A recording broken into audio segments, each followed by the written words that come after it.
हरिओम पिलामाने आज आम सप्तम श्रेणी विज्ञान बहीर तंतुरु वस्त्र विषय रेशम कीट विषय जानिबा।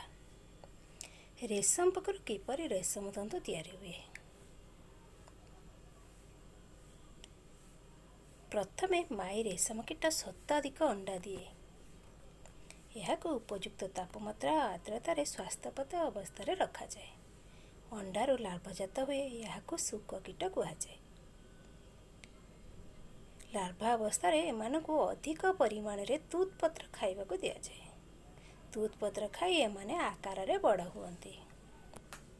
बड़ हेबा परे एमानकु बाउंस डालारे रखा जाए।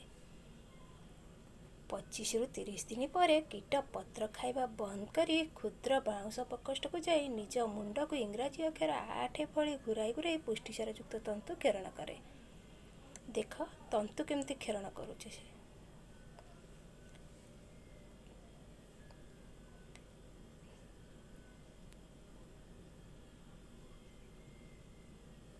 निज चारिपटे कोसा तैयारी करुछि।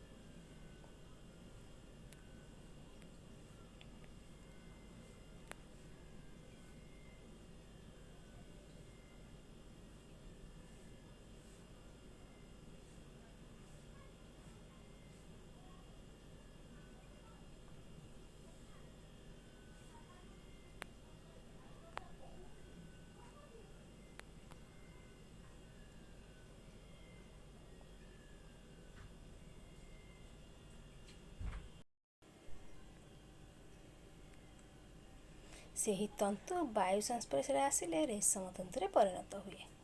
रेशम कीट खूब कम समय रे निज चारिपटे रेशम तंतुर एक आवरण तैयारी करी प्यूपारे परिणत हुए। यही तंतुर आवरण को कोसा कहुए। ए चित्रटी हूँ कोसार। यही कोसारे प्यूपा क्रमे बड़ हो पूर्णांग रेशम कीटरे परिणत हुए। माई रेशम कीट अंडा दिए। अंडारू लार्भा जात हुए। लार्भारू प्यूपा, प्यूपारू कोसा, पुणी कोसारू माई रेशम कीट सृष्टि हुए। कोसारू सूता किपरि बाहर करा जाए आस जानिबा। पूर्णांग पोकटी को कोसारू बाहरी आसिबा पूर्वरु गरम पानी पकाई मारी दिया जाए। तापरे कोसारू सूता बाहर करा जाए और विभिन्न रंगरे रंगेई लुगा बुना जाए। देख कोसा गुड़ी को गरम पानी पका जाउछि। पकाई सेथुरु सूता संग्रह होउछि। रेशम कीट चाष पई विशेष किछि वैषयिक ज्ञान कौशल अधिक मूलधन किंबा बिजुली शक्तिर आवश्यकता न थाए। तेणु जे कोनसी दुर्गम अंचल रे एही चाष सफलतार सह करा जाए। ओडिशा रे तूत, टसर, इरी, मुगा ए चारोटी जातिर रेशम तंतु देखा जाए। ओडिशा रे तूत को पाट, टसर को मठा, इरी को एंडी और मुगा को मुगा कहा जाए।